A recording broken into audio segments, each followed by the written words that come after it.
বিকেলে বা সন্ধ্যায় একটু মচমচে ঝাল টাইপের খাবারটাই আমার কাছে বেশি ভালো লাগে।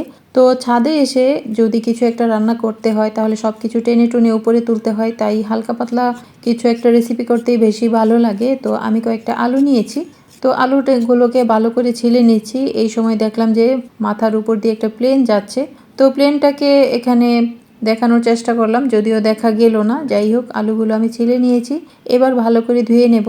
আর আলুর খোসা, আলুর দুয়ার পানি এগুলো কিন্তু গাছের জন্য খুবই উপকার। তো এগুলো ফেলে না দিয়ে গাছের গোড়ায় দিয়ে রাখবেন। যারা ছাদ বাগান বা বারান্দা বাগান করেন দেখবেন যে গাছের পাতাগুলো বড় হচ্ছে, ফুল ফলও ভালো হচ্ছে।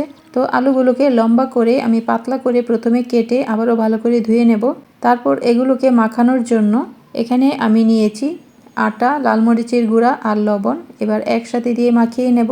তো আলুগুলো কাটার পর বেশি হয়ে গেছে, তো আটা একটু কম পড়ে গেছে। যাই হোক, নিচে থেকে আর আনলাম না, এগুলো দিয়েই মাখিয়ে নিয়েছি। যদিও ভালো করে কোটিংটা হয়নি, তো আলুটাকে ভালো করে কোটিং করে নিলে পুরো আলুটা একেবারে কভার হবে, তারপর আলুগুলো আরও বেশি মচমচে হবে।